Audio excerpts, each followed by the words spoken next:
कोई कहता कि आप जुआरी हो, कोई कहता आप नशेई हो। इस तरह के बैड कमेंट की ये जो मेरे पास प्रूफ है और इस प्रूफ के साथ हैं कि इस बैड कमेंट के पीछे मॉडल बाजार इंतजामिया मुलवस है। अभी जब उन्होंने मेरी दुकान खाली करवाई, मुझे बड़े प्यार से कहा कि आप इधर से दुकान छोड़ दें। तो जैसे ही कोई दुकान एक 2-4 दिन के अंदर 10 दिन के अंदर दुकान होती है तो हम आपको ना नई जगह पे शिफ्ट कर देंगे। इस बात को आज 1 साल गुजर गया है। अस्सलामुअलैकुम। आप टीवी से मैं हूं फैसल खान सुरी। मेरे साथ वसीम साहब मौजूद हैं। वसीम साहब की मॉडल बाजार टाउनशिप में दुकान थी जहां पे ये बिजनेस किया करते थे जैकेट्स का। लेकिन मॉडल बाजार टाउनशिप का जो मैनेजर था जिसका नाम महमूद था, उस शख्स ने इन पर झूठे इल्जामात लगाए और इनको कहा कि आपने काफ़ी महीनों से किराया नहीं अदा किया दुकान का। लेकिन ये अदा कर चुके थे, इनके पास सबूत भी मौजूद थे। इनकी दुकान बंद करवाई गई और फिर जब निजी चैनल के एंकर की जानिब से इनका इंटरव्यू किया गया तो वो पोस्ट हुआ फेसबुक पे। वहां पे बैड कमेंट्स किए गए इनके हवाले से और इन पर झूठे और नाजेबा और गलीज किस्म के इल्जामात लगाए गए कि ये शख्स अच्छा इंसान नहीं है। बाकी का मामला इन्हीं से जानने की कोशिश करते हैं। सर बताइएगा, ये मामला कब से शुरू हुए और महमूद आपको थ्रेट क्यों करता था? अस्सलाम वालेकुम। सबसे पहले मैं बात ये करूँगा कि ये मामला शुरू हुए थे जब लॉकडाउन लगा था। लॉकडाउन के बाद जब दुकानें ओपन हुई तो ये इन लोगों ने बाई हैंड किराए लेने शुरू किए। उसकी मैंने कच्ची रसीद ली और बाज़ार के काफ़ी दुकानदारों ने पता है इस चीज़ का कि वसीम के पास कच्ची रसीदें थी। अच्छा, वो जब मामला तो हुआ तो मैं मियाँ सलीम इकबाल साहब के ऑफिस गया। वहाँ पर जाकर मैंने उनको दिखाई कच्ची रसीदें।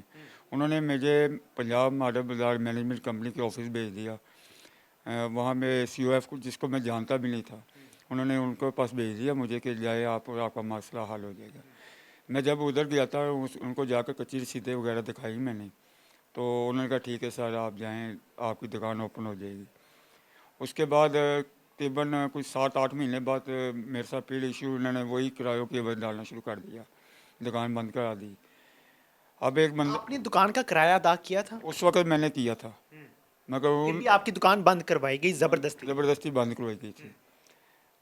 झूठे इल्ज़ाम लगाते रहे मेरे साथ कि ये इस तरह हुआ। फिर इन्होंने जब ये मामला मीडिया पे उछला तो इन्होंने मेरी दुकान ओपन कराई, जिसमें महमूद बारा साहब ने और मैनेजमेंट कंपनी ने बहुत सारे वादे किए कि आपकी दुकान का रेंट कम हो जाएगा, हम इसके साथ भरपूर तामन करके इसकी दुकान, क्योंकि उस दुकान पे मेरी चोरी भी हुई थी।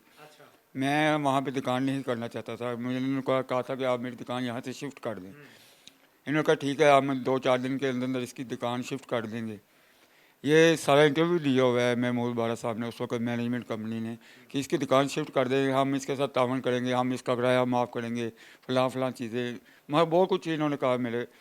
अगर ये एक चीज़ भी साबित कर दें तो मैं अभी भी जुर्मदार हूँ। आपको पूरी मार्केट में बदनाम भी किया गया? बदनाम किया गया मुझे, जुआरिया तरह, मुझे यहाँ तक के लोग आते, कोई कहता कि आप जुआरी हो, कोई कहता आप नशेई हो। मैं कि इस तरह के बैड कमेंट की ये जो मेरे पास प्रूफ है और इस प्रूफ के साथ हैं कि इस बैड कमेंट के पीछे मॉडल बाज़ार इंतज़ामिया मुलवस है। क्या दुश्मनी है आपकी उनके साथ, इंतजामिया के साथ? सर मुझे खुद नहीं समझ आती कि उनके से मेरे साथ क्या दुश्मनी थी, कि मुझे खुद नहीं समझ आया। क्योंकि अभी जब उन्होंने मेरी दुकान खाली करवाई, मुझे बड़े प्यार से कहा कि आप इधर से दुकान छोड़ दें। तो जैसे ही कोई दुकान एक 2-4 दिन के अंदर 10 दिन के अंदर दुकान होती है तो हम आपको ना नई जगह पे शिफ्ट कर देंगे। इस बात को आज 1 साल गुजर गया है। उस झूठे इल्ज़ामों की वजह से मैं पहले बाज़ार से गायब हो गया कि नहीं, मैं नहीं अब इस दुकान करूँगा। मगर जब मेरे हाथ सबूत आए तो अब मैं सबूत आपके चैनल को दिए हैं मैंने कि सर मेरे पास ये प्रूफ है कि इन प्रूफों में मॉडल बाज़ार इंतज़ामिया मुलवस है मुझे बदनाम करने के लिए। मुझे छोड़ें कि अब उधर लोगों ने, यहाँ तक कि कुछ लोगों ने अदालत से रुजू किया, उनके साथ भी ज़्यादती शुरू की है उन्होंने। एक साल, इंतजामिया की जानिब से ज्यादती हो हाँ रही है? जी जी, इंतज़ामिया की जानब से ज़्यादती हो रही है। 1 साल के अंदर अंदर 3 दफ़ा किराया बढ़ाया गया है। अच्छा।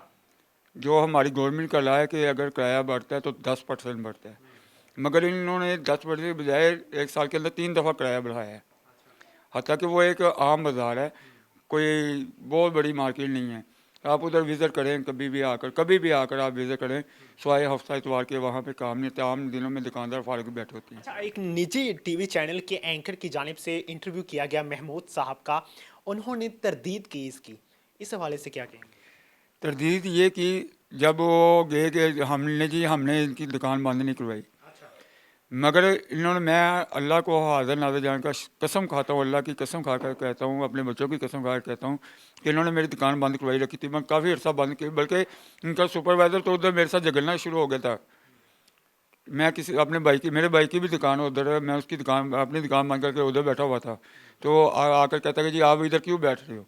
अभी मैं उसी भाई के पास, अपने के पास नौकरी कर रहा हूँ, उसकी दुकान पर। अभी आपने एफआईए में भी कंप्लेन दी है, वो केस कहाँ तक पहुँच गया? जी सर, वो एफआईए में मैंने इनके खिलाफ कंप्लेन की हुई है कि मैनेजमेंट के आदमी मुलवस है उसमें। जैसे ही निजी टीवी चैनल का प्रोग्राम नशर होता है फेसबुक पे, तो उस पोस्ट पे नीचे कमेंट्स किए जाते हैं आजम अली की जानिब से और कहा जाता है इस वसीम को तो मैं जानता हूं, ये तो एक नंबर का फ्रॉडिया और जवारिया है, इसने मेरे 7,000 रुपये भी देने हैं, इसकी इमदाद ना की जाए, ये इमदाद का जरिया बनाना चाहता है वीडियो बनवा के। इस हवाले से क्या कहेंगे? वो आप पे इल्ज़ाम लगा रहा है कि 7,000 रुपये आपने खाए हैं उसके। सर ये आजम अली एफआईए के पास केस है, मेरी कॉलेज ट्रेस करें। आप जानते हैं आजम को? सर मैं आजम को जानता क्या है, उसकी शक्ल तक नहीं जानता मैं, ना मैं समझ, ये तो मैंने कमेंट देखा तकरीबन 2 महीने पहले।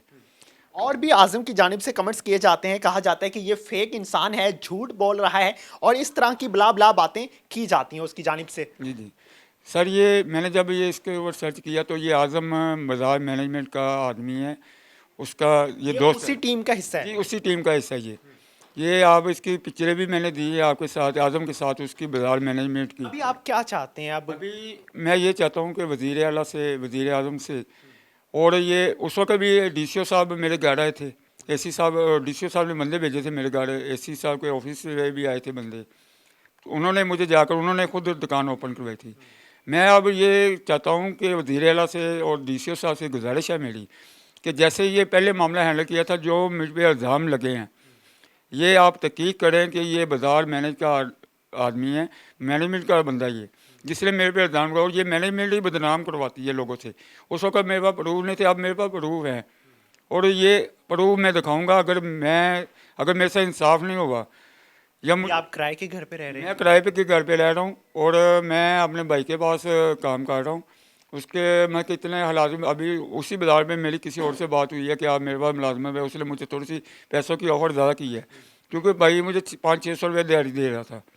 500-600 में मेरे 3 बेटियाँ हैं, मेरे घर चलाना बहुत मुश्किल है, और मैं किसी भाई ने, उसका काम भी ज़ाहिर बात उतना है, उसने अपने घर का खर्चा भी देखना है, तो मुझे किसी और ने ऑफ़र किया कि आप मेरे पास आ जाओ उसी बाज़ार में। पहले मेरे पे लोग एतबार नहीं करते, जब ये मुझ पर झूठे इल्ज़ाम लगाए गए, चोरिया जुआरिया इस तरह के इल्ज़ाम लगाए, लोग मुझ पर एतबार नहीं करते थे, मगर अब अल्लाह का शुक्र है कि उन लोगों के साथ जब इन लोगों ने ज़्यादती शुरू की हुई है, अब वो लोग आवाज़ उठा रहे हैं।